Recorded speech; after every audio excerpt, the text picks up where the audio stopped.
صلی علیک یا رسول اللہ وسلم علیک یا حبیب اللہ۔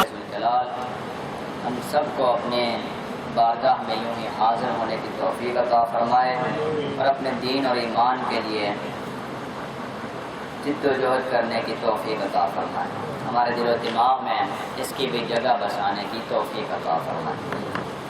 درس قرآن کے آغاز سے قبل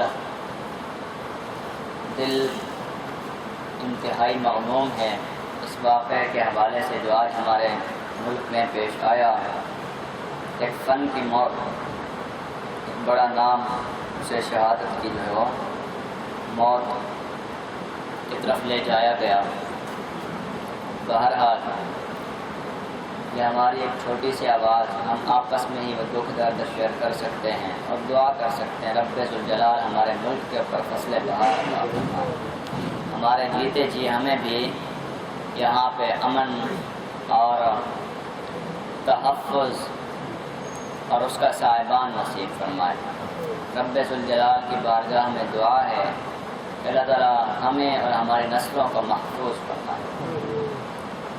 امجد علی صابری شہید رحمۃ اللہ تعالی علیہ، ان کے لیے ہم نے باقاعدہ فاتحہ خوانی کر کے دعا کی تھی، بس یہ دعا کہ اللہ تعالیٰ ان کے لواحقین کو صبر جمیل عطا فرمائے اور انہیں اپنے بارگاہ میں جنت الفردوس میں اعلیٰ مقام عطا فرمائے۔ آج کا درس قرآن 21واں پارہ، اس میں سے میں نے ایک رکوع منتخب کیا، بڑا ہی دلچسپ، انتہائی نصیحت آموز، حضرت لقمان علیہ السلام کا واقعہ۔ حکیم لقمان کا نام آپ سنتے ہیں، حکیم لقمان، قرآن پاک نے آپ کا قصہ واقعہ قرآن پاک میں باقاعدہ بیان کیا ہے اور اتنی پیاری اور دلچسپ باتیں جو ہے وہ بیان کی گئی ہیں کہ ان میں سے ایک ایک بات ہمارے لیے نصیحت آموز ہے۔ بالخصوص ایک باپ اپنے بیٹے کی کیا تربیت کر سکتا ہے، وہ تربیت یہاں قرآن پاک نے ذکر کی ہے۔ حکیم لقمان اور تو ان کے بہت سارے واقعات مشہور ہیں، قرآن پاک میں ان کا تذکرہ کیوں آیا، ان کی حکمت کیا ہے، ان کی تاریخ اگر صرف چند لفظوں میں بتائی جائے تو بنیادی طور پہ ایک غلام تھے، غلام حکیم لقمان ایک غلام تھے، مگر اللہ تعالیٰ نے وہ فہم، بصیرت اور سمجھ عطا فرمائی تھی کہ اس کی بنیاد پر روایتوں میں آتا ہے باقاعدہ آپ کو نبوت کی اللہ تبارک و تعالیٰ نے آفر فرمائی کہ اگر آپ چاہو تو منصب نبوت قبول کرو، لیکن ایک طرف نبوت تھی، دوسری طرف حکمت تھی اور اختیار دیا گیا کہ جس چیز کو چاہو قبول کر لو، تو آپ نے عرض کی بار مجھے حکمت، علم اور حکمت عطا فرما، نبوت کا بار اور منصب بہت بڑا ہے، تو آپ نے حکمت کو منتخب فرمایا اور اس حکمت کی بنیاد پر اللہ تبارک و تعالیٰ نے آپ کو اپنے کلام پاک میں جگہ عطا فرمائی۔ قرآن پاک اسی چیز کو بیان فرما رہا ہے، وَلَقَدْ آتَيْنَا لقمان الحکمت ان اشکر للہ، اور بے شک ہم نے لقمان کو علم اور حکمت عطا فرمائی، سمجھ عطا فرمائی۔ حکمت کا انتہائی ترجمہ شعور ہے جو آپ اور ہم میں سے ہر ایک اللہ تعالیٰ سے بھیک مانگ کے لے سکتا ہے۔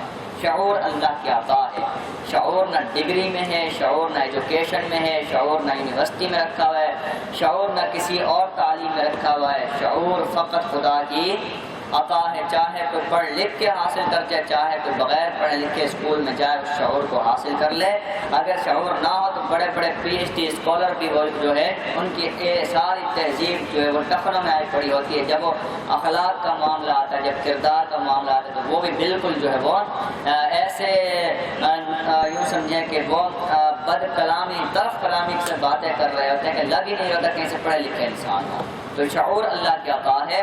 تو اللہ نے فرمایا ہم نے لقمان علیہ السلام کو حکمت عطا فرمائی، شعور عطا فرمایا، اس بات پر انشکر للہ کہ وہ جو ہے اللہ تبارک و تعالیٰ کا شکر ادا کریں۔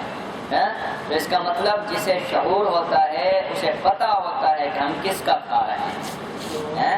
کل بھی ہم نے جو ہے وہ اس بات کو بیان کیا تھا کہ حضرت سلیمان علیہ السلام کے واقعے کی روشنی میں ہمیں کیا تربیت قرآن پاک نے عطا فرمائی ہے کہ جو کچھ بھی آ جائے زبان پہ کیا کلمہ جاری ہونا چاہیے، الحمدللہ، شکر الحمدللہ۔ درس قرآن جو آپ حضرات یہ بیٹھے سنتے ہیں نا، آپ کدھر سوچیں گے اپنی کیوں سننے آتے ہیں، خالی بس ایسی مولویانہ باتیں ہوں گی 2-4 بات. نہیں بھائی، یہ ذہن رکھ کے مت آیا کریں. آپ یہاں جو بیٹھ کے درس قرآن سنتے ہیں اس کا ایک انتہائی مقصد آپ کو یہ بتاتا چلوں کہ اگر کہیں کسی کے ذہن میں کوئی خرابی آنے بھی لگ رہی ہوگی نا، آنا بھی چاہ رہی ہوگی، جب وہ قرآن پاک کی کوئی بات سنے گا اور اس کے دل و دماغ میں اتر گئی تو وہ خرابی وہیں سے دور ہو جائے گی. اگر کہیں کوئی اکڑ پھونک، کوئی تکبر یا کوئی اس قسم کی بات جو وہ ذہن میں آنے لگ جائے، کبھی دماغ خراب ہونے لگ جاتا ہے یوں ہی بلا فالتو میں انسان جو وہ خام بد دماغی کا شکار ہو رہا ہوتا ہے. تو درس قرآن، یہ قرآن پاک کا فائدہ یہ ہوتا ہے ہمیں کہ اس کو سن کے دماغ اور دل میں کوئی بات لگ جاتی ہے اور دماغ پھر جگہ پہ آ جاتا ہے. وہ پتہ نہیں مغل بادشاہوں میں کوئی جہانگیر یا کوئی اور تھا، مجدد الفسانی علیہ الرحمہ کا وہ جو ہے بہت عقیدت مند تھا. جب وہ تخت پر بیٹھنے لگا تو پہلے 2 نفل ادا کیے، وہیں تخت کے اوپر وضو کیا. تو دربار نے پوچھا کہ بادشاہ سلامت ایسا کیوں کر رہے ہیں؟ کہا اس لیے کر رہا ہوں کہ اس تخت نے بڑے بڑوں کو گمراہ کر دیا اور مجھے جو ہے اللہ تبارک و تعالیٰ کی میں پناہ مانگتا ہوں کہ یہ بھی صرف خدا کی عطا ہے.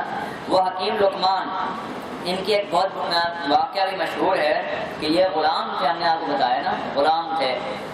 تو ان کے بارے میں یہ واقعہ آتا ہے، پڑھنے اور سننے کو ملتا ہے کہ ایک مرتبہ حکیم لقمان نے باغ میں سے، ان کی حکمت کی باتوں میں سے بہت کچھ سننے کو ملتا ہے. میں وہ ایک وہ بتاتا ہوں، پھر قرآن پاک کی ان باتوں کی طرف آتے ہیں جو انہوں نے اپنے بیٹے کو نصیحتیں کی اور قرآن نے بڑی دلچسپی کے ساتھ بیان کر. اب جتنے بھی والدین بیٹھے ہوئے ذہن بنائے کہ ہماری اولاد بڑی ہو رہی ہے، ہم نے ان کی کیا تربیت کرنی ہے، یہ قرآن ہمیں بتا رہا ہے.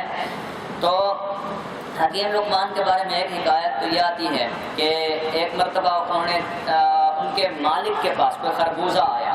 مالک نے سوچا کہ لقمان ہماری بڑی خدمت کرتا ہے، سب کچھ ہمیں کھلاتا ہے، آج جو ہے ہم لقمان کو اپنے ہاتھوں سے خربوزہ کاٹ کے کھلاتے ہیں.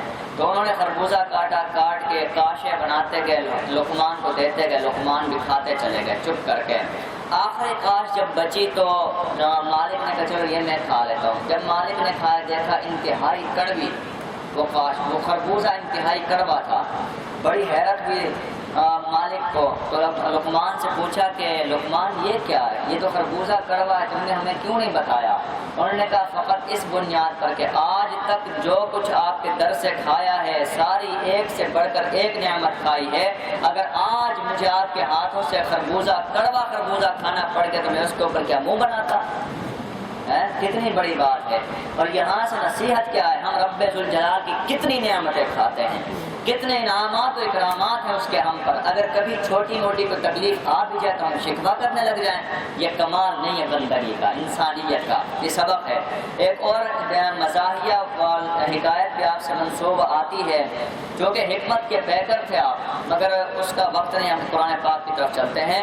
تو قرآن پاک ہمیں بتا رہا ہے وَلَقَدْ آتَيْنَا لُقْمَانَ الْحِكْمَةَ أَنِ اشْكُرْ لِلَّهِ، بے شک ہم نے لقمان کو حکمت عطا فرمائی اس وجہ سے کہ وہ اللہ تبارک و تعالیٰ کا شکر ادا کریں. اور یاد رکھیں کل بھی یہ جملہ قرآن پاک نے ہمیں بتایا تھا وَمَن يَشْكُرْ فَإِنَّمَا يَشْكُرُ لِنَفْسِهِ. خدا کی غیرت دیکھیں، خدا کی خودداری دیکھیں، خدا کا جلال دیکھیں، خدا تبارک و تعالیٰ کی عظمت و حمیت دیکھیں. خدا کتنا غیور ہے ہمارا، کتنا عزت والا ہے. وہ ہمیں وہ عزتیں عطا فرماتا ہے، وہ عزتیں سکھاتا ہے اور وہ بتاتا ہے اپنی عزت کبھی بھی گرنے نہ دینا، مرتے مر جانا، کبھی عزت نہ گرنے دینا. اور خدا نے اپنے دین، اپنے نام کی عظمت و بلندی کا کس طرح اظہار فرمایا کہ یہ مت سمجھو کہ ہم تمہیں اپنے راستے کی طرف بلاتے ہیں اور تم چلے آتے تو کہ ہم پہ احسان کرتے ہو. نہیں، ہم پہ کوئی احسان نہیں. یہ تمہارا عبادت کرنا ہمارے لیے نہیں بلکہ تمہارے لیے ہے، تمہارا شکر کرنا بھی تمہارے لیے ہے. سراسر اس کا فائدہ تمہیں کو لوٹتا ہے، تمہیں تہذیب ملتی ہے، تمہیں انسانیت ملتی ہے، تمہیں اوقات سمجھ میں آتی ہے. وَمَن يَشْكُرْ، جو شکر کرتا ہے فَإِنَّمَا يَشْكُرُ لِنَفْسِهِ، وہ اپنے لیے شکر کرتا ہے، ہم پر کوئی احسان نہیں کرتا. وَمَن كَفَرَ، جو ہماری نعمتیں کھا کے اگر ہم سے منہ موڑے گا اور ہماری ناشکری کرے گا فَإِنَّ اللَّهَ غَنِيٌّ حَمِيدٌ. یاد رکھو خدا بے نیاز ہے سارے عالم سے، اور حمید تم سارے کے سارے اس کے کے منکر بن جاؤ، اس کی تعریف نہ کرو، وہ خود اپنی تعریف کرنے والا ہے۔ تم کرو یا نہ کرو، فرشتے اس کی تعریف کرنے والے ہیں۔ تم تعریف کرو یا نہ کرو، کائنات میں ہر بے جان چیز اس کی تعریف کر رہی ہے۔ تم تعریف کرو یا نہ کرو، اس کا رسول محمد مصطفیٰ اس کی تعریف کر رہا ہے۔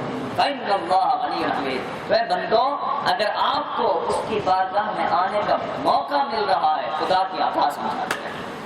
اگر عبادت کی بھی توفیق مل رہی ہے، شکر ادا کیا کریں۔ یہ سجدہ ہر ایک کو جو ہے وہ نصیب نہیں ہوتا۔ بڑے بڑے لوگ بھٹک رہے ہیں، بڑے بڑے لوگ۔ کیا آپ کو پتہ ہے کہ یہ کتنے سارے ہمارے غم غلط ہو جاتے ہیں جب ایک مرتبہ ہم اس کی بارگاہ میں گر جاتے ہیں؟ کتنی ہماری پریشانیاں حل ہو جاتی ہیں جب یوں ہاتھ دعا کے لیے اٹھا دیتے ہیں۔ لاشعور میں تصور کیا آتا ہے، کوئی تو ہماری سننے والا ہے۔ ان سے پوچھے جن کی کوئی سننے والا نہیں ہوتا، وہ کیسے پریشان ہوتے ہیں، کیسے وہ در بدر کی ٹھوکریں کھا رہے ہوتے ہیں۔ ہمارا خدا، ہمارے محمد مصطفیٰ کا خدا ہماری سن رہا ہے، حضور پاک صلی اللہ علیہ وسلم کے صدقے میں سن رہا ہے۔ تو قرآن پاک نے اس غیرت و خودداری کو بتایا، اور یہاں سے خصوصاً ہم مذہبی لوگوں کے لیے بھی یہ درس ہے، یہ عبرت ہے کہ بھلے کچھ بھی ہو جائے، بھوکے مرتے مر جائے، نہ کبھی کسی کے سامنے ہاتھ پھیلائیں، نہ اپنی عزت و غیرت و خودداری و حمیت کو کبھی گرنے دیں۔ یہ قرآن پاک نے ہمیں سبق دیا ہے مذہبی طبقے کو۔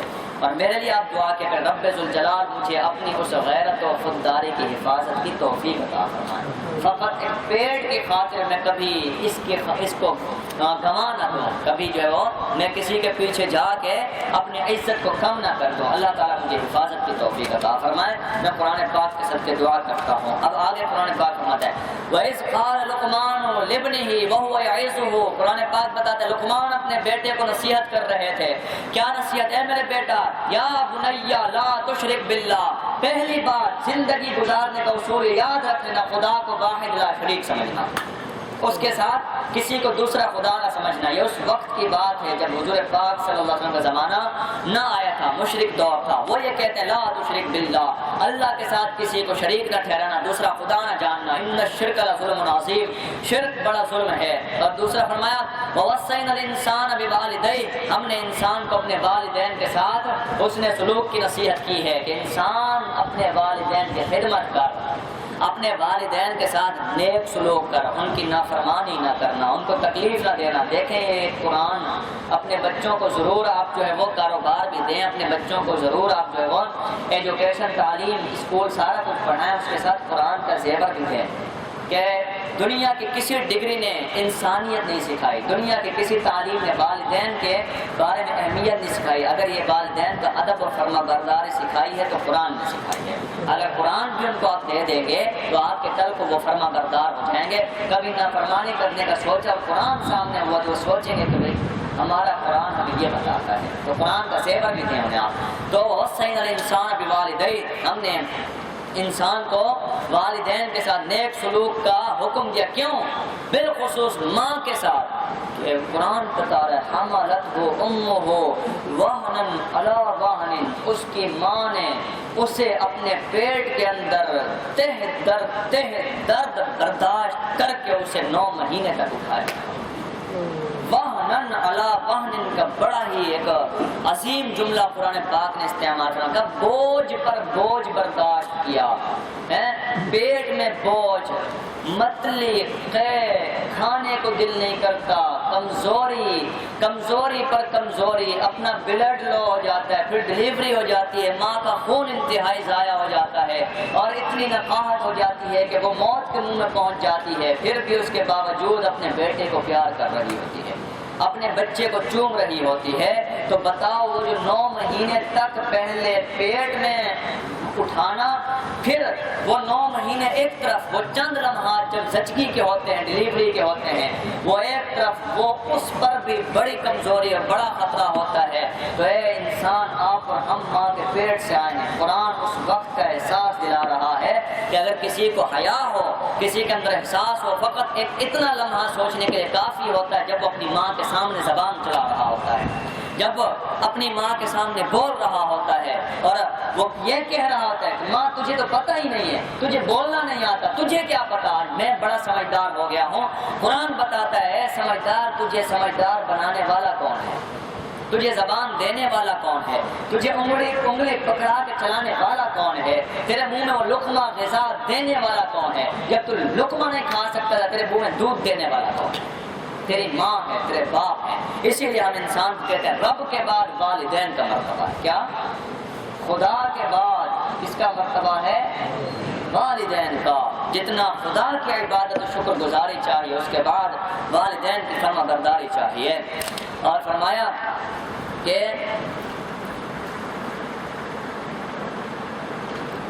اگلی نصیحت، یا بنی انہا ان تک مثقال حبۃ من خردل فتکن فی صخرۃ او فی السماوات او فی الارض یأتی بہا اللہ ان اللہ لطیف خبیر، کہ اے میرے بیٹے انہا ان تک مثقال حبۃ من خردل، بلکہ اس سے تھوڑا اور آگے چلتے ہیں، قرآن پاک مزید بتاتا ہے یا بنیا، اے میرے بیٹے۔ اگلی نصیحت بیچ میں ایک دو ہم نے چھوڑ دی ہیں، اگلی نصیحت فرما وہ بیٹے کو اپنے ایک والد اپنے اولاد کی تربیت کر رہا ہے، نصیحت کر رہا ہے، اے میرے بیٹے اقم الصلاۃ، نماز پڑھا کرو۔ ہم نے آپ کو اگلے دن حدیث پاک بھی سنائی تھی کہ اپنے بچوں کو باقاعدہ نماز کا حکم دیا کریں، گھر والوں کو کہہ کر آیا کریں نماز پڑھو۔ پتہ نماز ایک عجیب عبادت ہے، رب نے جگہ جگہ اس کا اظہار فرمایا ہے، جگہ جگہ حکم دیا۔ دیکھیں حضور پاک صلی اللہ علیہ وسلم کے زمانے سے پہلے نماز کا حکم موجود ہے۔ لقمان اپنے بیٹے کو نصیحت کر رہے ہیں اقم الصلاۃ، اللہ کی بندگی۔ تو آج ہمارے اندر یہ ضرورت نہیں ہے کہ اپنی اولاد کو کہیں تم نماز پڑھو، جب ہم خدا کے سامنے نہیں جھکا سکیں گے اپنی فرما برداری کیا کریں؟ خدا کا فرما بردار بنایا نہیں، اپنا فرما بردار کیسے بنائیں گے؟ باتیں ہیں نا سمجھ میں آنے کی، اقم الصلاۃ وامر بالمعروف، اور جو باتیں اعلیٰ اخلاق کی ہیں، اخلاق و کردار کی، نیکی کی باتیں ہیں، نیکی کا حکم دیا کرو۔ وامر بالمعروف، ہم یہ بھی دعا کرتے ہیں نا کہ بھائی نیکی کا حکم دیا کرے، دین کے لیے، نماز کے لیے دعوت دیا کرے۔ ونہا عن المنکر، اور کہیں اگر برائی ہو، ہمیں پتہ ہے ہمارے جو ہے وہ بولنے سے وہ نہیں رک سکتی، مگر اس بری بات کے اوپر اپنے کمنٹ سے ضرور کر کے آئیں، منع کر کے بولیں صحیح بھئی آپ برا کر رہے ہو، یہ غلط ہے۔ اتنا کہنا تو ہمارا حق بنتا ہے نا، بھلے اگلا رکے یا نہ رکے، اتنا تو کہہ دے گا کہ جو غلط کر رہا ہو غلط کو غلط کہنا تو ہمارا حق بنتا ہے نا۔ تو قرآن کہہ رہا ونہا عن المنکر، اور بس پھر اگلی بات بہت بڑی بات کہا زندگی گزارنی ہے تو اپنے ہاتھوں میں یہ ہتھیار رکھ لو، واصبر علی ما اصابک، مصیبت کے وقت چپ، برداشت اور صبر سے کام۔ مصیبت کے وقت چیخنا نہیں، چلانا نہیں، آہوزاری نہیں کرنا، کسی کو جو ہے اپنا بھرم نہ دینا، کسی کو اپنی عزت نہ بیچنا، کسی کے سامنے جو اپنے گھر کے بھیج نہ کھولنا، بلکہ بس پھر ہتھیار کیا ہے؟ اس وقت کو گزارنے کی، نبھانے کی، نمٹانے کی کوشش کرنا۔ کیوں؟ ان ذالک من عزم الامور، صبر مردوں کا کام ہے۔ اتنی بڑی بات ہے، ہر کوئی برداشت نہیں کر پاتا، ہر کوئی صبر نہیں کر پاتا۔ قرآن پاک جگہ جگہ کہہ رہا ہے، دیکھیں صبر سے کام لے، صبر کو زندگی میں داخل کریں۔ آپ اور ہم بھی دیکھتے ہیں کہ صبر واقعی ہر ایک کے بس کا بات نہیں ہے۔ ہم میں سے اکثر چیخ پڑھتے ہیں، چلا پڑھتے ہیں، بول پڑھتے ہیں، بڑا مرد ہے وہ جو یہاں پر مسجد کے، اگر ہم اپنی چھوٹی سی ایگزامپل لیں، یہیں پر بیٹھے بیٹھے کہ یہیں پر اگر کوئی کسی کے اوپر بول کے چلا جاتا ہے انگلی اٹھا کے اور دوسرا شخص چپ ہو جاتا ہے، تو بولنے والے کا کمال نہیں ہے، چپ ہو جانے والا کا کمال ہے قرآن کی نظر میں۔ برداشت کر جانے والے کا کمال ہے، صبر کر جانے والے کا کمال ہے۔ ہم چھوٹی چھوٹی باتوں پہ لڑ پڑتے ہیں۔ کئی مرتبہ یہاں ہوا میرے آنے کے بعد، کئی مرتبہ کسی نے چھوٹی سی بات کی دوسرا کو پھٹ پڑا، اور اتنا پھٹا کہ بس پوری مسجد کا ماحول گندا ہو گیا۔ اللہ کے بندو مرد بنو، معذرت کے ساتھ بے صبری ہیجڑوں کا کام ہے، مردوں کا کام نہیں ہے۔ ہو سکتا ہے میرے اس جملے پہ کوئی مجھے تنقید کا نشانہ بنا دے، علامہ صاحب آپ جو یوں نہ کہا کرے جی ہیجڑے، بھائی میں کیوں نہ کہوں؟ قرآن پاک کہہ رہا ہے ان ذالک من عزم الامور، صبر اگر مردوں کا کام ہے تو بے صبری کس کا کام ہوگا؟ جو نامرد ہوں گے ان کا کام ہوگا پھر۔ تو یہ دعا کرتے ہیں ہم رب ذوالجلال سے، بار الہ ہمیں مردانہ اوصاف عطا فرما۔ چلو جو چیز ہم میں نہیں ہے دعا تو کر سکتے ہیں ہم، یا اللہ صبر، برداشت، معافی، عفو، درگزر، تحمل، بردباری، حلم، اعلیٰ اخلاق، یہ مردانہ اوصاف ہیں، اور ان کے اگینسٹ چلے جائیں آپ۔ جو معاف کرنا نہیں جانتا وہ مرد نہیں ہے، جو برداشت کرنا نہیں جانتا وہ مرد نہیں ہے۔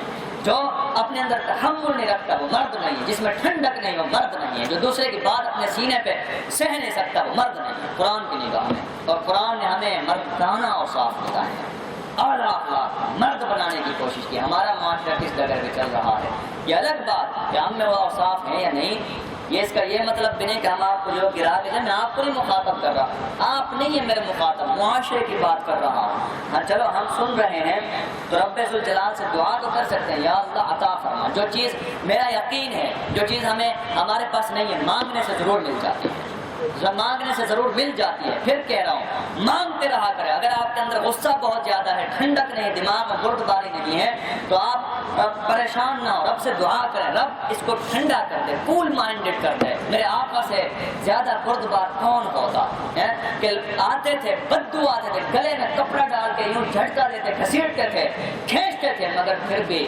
فاروق اعظم کا ضبط جواب دے جاتا تھا، مگر میرے آقا کہتے تھے فاروق صبر کرو، کوئی بات نہیں، انہیں میرے مقام کا پتہ نہیں، برداشت کرو۔ آقا کے اس اخلاق میں سے تھوڑی بھیک مانگ لیں، اللہ تعالیٰ ہمیں عطا فرمائے۔ اور اگلی بات فرمائے وَلَا تُصَعِّرْ خَدَّكَ لِلنَّاسِ، اگلی کتنی پیاری ایک اور نصیحت آ رہی ہے۔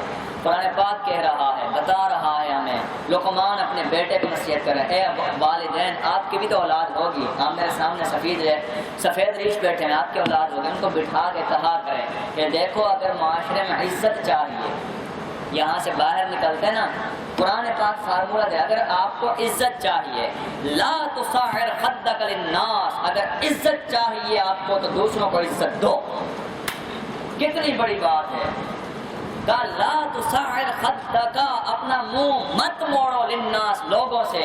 اور منہ موڑنا کیا ہوتا ہے؟ ہم دیکھتے ہیں کئی مرتبہ سامنے سے بندہ آ رہا ہے، جیسے اس پہ پہلے بڑے مزے سے جا رہے، جیسے اس پہ نگاہ پڑے ہم یوں کر لیتے، یہ دیکھا ہی نہیں ہم نے، ہماری نگاہ ہی نہیں پڑی ہو، یہ لوگوں سے منہ موڑنا ہے، یہ اکڑ ہے، یہ تکبر ہے۔ اور قرآن پاک فرماتا ہے لا یحب کل مختال فخور، رب گردن اکڑانے والوں سے محبت نہیں کرتا، جس سے خدا نفرت کرتا ہو، کیا اس کے بندے اس سے محبت کریں گے؟ ہرگز نہیں۔ لا تصعر، اگر عزت چاہیے تو گیو رسپیکٹ، گیٹ رسپیکٹ، عزت دو، عزت لو۔ عزت کا فارمولہ کبھی اس میں نہیں رکھا ہوا کہ میں آپ کو بدنام کرتا جاؤں، آپ کو ذلیل کرتا جاؤں اور پھر میں ایکسپیکٹ کروں کہ مجھے عزت دیں گے آپ۔ کوئی کسی کا محتاج نہیں ہے، کوئی کسی کے گھر سے نہیں کھاتا، کوئی کسی کے جو ہے وہ کسی بھی طرح نہ ہاتھ پھیلاتا ہے، یہ رزق خدا کے ذمہ ہے۔ ایک فقیر بھی اگر اس کے عزت پہ انگلی اٹھائیں گے وہ بھی آپ کو سنا کے چلا جائے گا، آپ کے منہ پہ آپ کی بھیک مانگ کے مار کے چلا جائے گا، نہیں چاہیے آپ سے۔ لہٰذا عزت چاہیے، عاجزی، انکساری، دوسروں کو ہاتھ بڑھانا۔ ہمارے معاشرے میں معذرت کے ساتھ سلام کا رواج بھی نہیں ہے، ہم چلتے ہیں نا یہاں سے جاتے ہوئے، اسلام نے ہمیں کتنا بہترین فارمولہ دیا تھا تکبر کو ختم کرنے کا۔ آگے جاؤ، جو بھی نظر سلام کرتے جاؤ، آگے بڑھ کے سلام کرو، آپ اس کو عزت دو، دیکھو اس کے دل میں آپ کی محبت پیدا ہو جائے گی۔ ہم تو سلام بھی نہیں کرتے ہیں۔ اور معذرت کے ساتھ میں پھر آپ کو کہہ رہا ہوں، میں نے آگے بڑھ کے سلام کرنے کا وصف باقی ہر ایک میں دیکھا، مجھے ہر کوئی عزت دیتا ہے آپ میں سے، مگر ایک دوسرے کے لیے میں پھر صدر صاحب کو اپولوجائز کرنا چاہتا ہوں، اپریشیٹ، ان کی ایگزامپل اس لیے رکھ رہا ہوں کہ مجھے ذاتی کسی سے کوئی پرخاش یا کسی کے کوئی وہ فیور نہیں کرنی، مگر اتنا کہتا ہوں کہ جب میں یہ دیکھتا ہوں کہ وہ ایک منصب اور عہدہ ہونے کے باوجود آگے بڑھ کے آپ کو عزتیں دے رہے ہیں تو آٹومیٹکلی دل میں عزت پیدا ہو جاتی ہے۔ یہ اعلیٰ اخلاق ہے۔ کیوں؟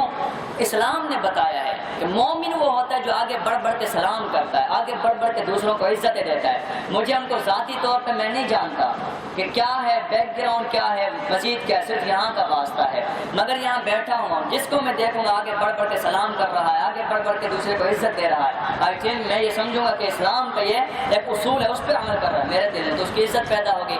میں ایگزامپل یہ دے رہا ہوں، اللہ کے بندوں یہاں یہ معاشرہ وجود میں آئے، مسجد کے اندر یہ ماحول وجود میں آئے، مسجد کے اندر عزت کا ماحول پیدا ہو، لڑائی کا ماحول ختم ہو، فتنے کا ماحول ختم ہو، فساد کا ماحول ختم ہو، انتشار کا ماحول ختم ہو، باتیں بنانے کا ماحول ختم ہو، اس کی جگہ گلے لگانے کا ماحول پیدا ہو، اس کی کی جگہ عزت دینے کا ماحول پیدا ہو، اس کی جگہ ایک دوسرے کو رسپیکٹ دینے کا ماحول پیدا ہو، آگے بڑھ بڑھ کے ہاتھ ملانے کا، ہاتھ ملانے کا، اعلیٰ اخلاق کا، اخلاق و کردار کا ماحول پیدا ہو، مسجد امن کی جگہ بن جائے، پرسکون جگہ بن جائے، ایسی پرسکون کہ کسی کو خطرہ نہ ہو کہ میں یہاں جاؤں تو میری عزت اچھل جائے گی، میں جاؤں میرے اوپر کوئی انگلی اٹھا دے گا، میرے اوپر کوئی باتیں کر دے گا، یا کوئی نماز پڑھنے والا کہ یہ نہ سوچے یار بڑی مسجد میں نماز پڑھنے جا رہا ہوں، بابے شور کرتے ہماری نماز سکون تباہ و برباد ہو جاتا ہے، ہم کیا کریں نماز نہیں پڑھنے جاتے، یہ سوچ ختم ہو جائے۔ میری یہ تمنا ہے، میری یہ آرزو ہے، میری یہ خواہش ہے، اللہ کرے درس قرآن کے صدقے یہ ماحول بنانے میں ہم کامیاب ہو جائیں۔ آپ ہمارا ساتھ دیں، آپ ہمارے لیے جو ہے وہ یہ کوشش کریں، آپ صرف یہ نہیں یہ باتیں یہاں تک، یہاں سے یہ باتیں لے کر جائیں۔ بھائی میں نہیں کہہ رہا، قرآن سامنے رکھا ہوا ہے، قرآن تو آپ کے لیے نمونہ حیات ہے کہ نہیں؟ اس سے تو آپ نے فیض لینا ہے نا، مجھے تھوڑی دیر کے لیے بائی پاس کر دیں، نہیں آپ کے سامنے کوئی بیٹھا ہوا، نہ علامہ نہ حافظ نہ قاری نہ شعیب، کوئی نہیں بیٹھا ہوا، فقط یوں سمجھے کہ خدا کا کلام پڑھ کے سنایا جا رہا ہے، یہاں سے بھیک لیں، خیرات لیں، نور لیں، قرآن پاک کی برکتیں یہی ہیں کہ جو بتایا جا رہا ہے دل و دماغ میں رکھیں، یہاں سے لے کر جائیں، اپنے معاشرے میں یہ ماحول پھیلا دیں۔ آپ جائیں، کتنے میرے خیال 40-50 بندہ تو یہاں سامنے بیٹھا، خواتین سن رہی ہوں گی، یہ قرآن پاک بتاتا ہے لا تصغر خدک للناس، لوگوں سے گردنیں نہ کراؤ، منہ نہ پھیرو، بلکہ ان کو آگے بڑھ کے عزت دو، سلام کرو۔ اگر آپ یہاں سے جاتے ہوئے یہی آپ ماحول بسم اللہ کر کے ابتدا کر دیں کہ آپ جس کو دیکھیں کوئی آپ کو سلام کرتا ہے نہ کرتا ہے، میرے آقا نے فرمایا مومن کا وتیرہ یہ ہے کہ آگے بڑھ کے وہ سلام میں پہل کر جاتا ہے، آپ سلام کرنا شروع کریں، دیکھیں اگلا آپ کو کتنا عزت دیتا چلا جاتا ہے۔ بتائیں یہ ماحول بن سکتا ہے ہمارے گجرا شہر میں؟ نہیں بن سکتا ہے۔ اب وہ اکثر لوگ تو چلے جو بیچارے سیدھے سادھے ہوتے ہیں وہ تو ہاتھ کھڑا کرتے ہیں، مگر یہاں پر جو تھوڑے جن کے پاس روپیہ پیسہ ہو یا تھوڑا وہ ایجوکیٹڈ ہوتے ہیں وہ شرماتے ہیں، نہیں جی ہماری عزت چلی جاتی ہے، لیکن قرآن پاک بتا رہا ہے عزت اس میں نہیں ہے۔ ایک کہ یہ آپ جو ہے وہ اکڑے نہیں، آگے بڑھ کے سلام کریں، دوسرے کو عزت دیں، یہ تو انگلش کا فارمولہ وہ محاورہ کہ گیوز رسپیکٹ گیٹ رسپیکٹ، عزت دو عزت دو۔ میں یہاں پہ کھڑے ہو کے ذاتی طور پہ میں کہتا ہوں، مجھے اس بات کا اچھی طرح احساس ہے، مصلی رسول پہ فائز ہو کر بھی اگر میں نے گردن اکڑا لی آپ میں سے ایک بھی مجھے سلام نہیں کرے گا، یہ مجھے پتہ ہے۔ اگر میں یہاں پہ جو ہے اپنا امام بن جاؤں علامہ اور میں یہ کہوں کہ سارے بڑھ بڑھ کے جو ہے وہ میرے قدموں میں جھکے، مجھے گھٹنے کو ہاتھ لگائیں اور جو آپ لوگ سلام کریں، نہ میں مسکراؤں نہ کچھ، میں ایسے پھول کے کھڑا ہو جاؤں۔ آج الحمدللہ مجھے جتنے نمازی سارے سلام کرتے ہیں، کل کو 2 بھی نہیں بچیں گے۔ میں کیوں ایسا ماحول چاہوں بھی؟ مجھے تو قرآن پاک بتا رہا ہے، اس لیے الحمدللہ میری یہ عادت ہے کہ اگر کوئی سلام کرتا ہے کوشش ہوتی ہے میں بھی آگے بڑھ کے اس کو سلام کروں، وہ کوئی مجھے عزت دیتا ہے میری کوشش ہوتی ہے میں اس کو بھی عزت دوں، اگر تو مجھے مسکراہٹ پاس کرتا ہے میری کوشش ہوتی ہے مجھ سے پہلے اس کے ساتھ مسکرا پڑا۔ اور میرے لیے آپ میں سے ہر ایک امپورٹنٹ ہے، میرے دل میں ہر ایک کے لیے پیار عزت محبت ہے۔ کبھی یہ مت سمجھیے گا اگر کسی کو کوئی کمی کوتاہی محسوس ہو جائے تو انسانی غلطی سمجھ لیں، مگر دل میلا نہیں ہے، یہ پکی بات ہے۔ کوئی چھوٹا ہے بڑا ہے نوجوان ہے بزرگ ہے، سب میرے لیے قابل احترام ہیں۔ اللہ تبارک و تعالی ہمیں عزت کی عزت دار معاشرہ کریٹ کرنے کی توفیق عطا فرمائے درس قرآن کے صدقے۔ ایک تو یہ قرآن، دوسری بات کہتا ہے وَلَا تَمْشِ فِي الْأَرْضِ مَرَحًا، زمین پہ اکڑ اکڑ کے مت چلے، پاؤں مار مار کے گردن اونچی کر کر کے، بلکہ مومن سیدھا سادہ ریاکاری سے پاک ہوتا ہے۔ لیٹسٹ نیوز آئی ہے، لیٹسٹ نیوز، جاپان جو ہے وہ ان کا قومی کلچر اب یہ بنتا چلا جا رہا ہے، قومی مزاج، کہ جاپانیوں کا فیشن اب یہ ہو گیا ہے کہ وہ سادگی اپنانے جا رہے ہیں۔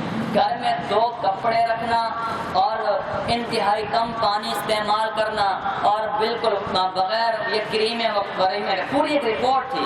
ان کا قومی کلچر یہ ہے کہ فیشن وہ اس بات کو سمجھتے ہیں کہ جس کے گھر میں 2 کپڑے ہوں، اور ہمارے ہاں ہم مسلم معاشرہ کہاں جا رہے ہیں کہ جب تک خواتین کے بعد 20 جوڑے نہ ہو کھانا ہضم نہیں ہوتا ہے۔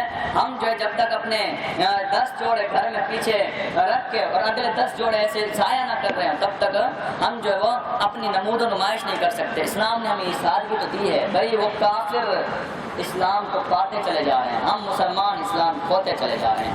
میں نے ابھی آپ کو مثال دی، پتہ نہیں کتنے لوگوں کے دل میں اترے گی، کتنا کے دل میں نہیں اترے گی کہ وہ جا کے یہ ماحول پر کتنے بنا سکیں گے، کتنے یہاں پہ رکھ کے کہ وہ مولوی کی تقریریں ہوتی ہے سن کے بس یہاں پہ یوں کیا سنا اور یہیں پہ رکھ کے چلے گئے، اللہ حافظ۔ مجھے بھائی اتنی سی بات ہے، 10 منٹ سے آج 20 منٹ ہو گئے ہیں، اگرچہ اس حوالے سے آپ مجھے کوسیں گے، لیکن بہرحال باتیں امپورٹنٹ ہیں. فرمایا ولا تمشی فی الارض مرحا، زمین پہ اکڑ کے نہ چلو، تکبر کے ساتھ نہ چلو، دل میں تکبر نہ لانا. ان اللہ لا یحب کل مختال، اللہ تعالیٰ متکبر کو پسند نہیں کرتا، اللہ تعالیٰ متکبر کو پسند نہیں کرتا. فخر کرنے والے کو پسند نہیں کرتا. متکبر اور فخر کرنے والا کون ہوتا ہے؟ جسٹ اتنی سی ڈیفینیشن، جو خود کو دوسرے سے بہتر سمجھے، جو یہ کہ میں کچھ ہوں دوسرا ہے، میں کیڑا مکوڑا ہے. خدا ایسے کے بارے میں فرماتا ہے کہ تو پہلے کیڑا مکوڑا ہے، تجھ سے باقی سب بہتر ہیں.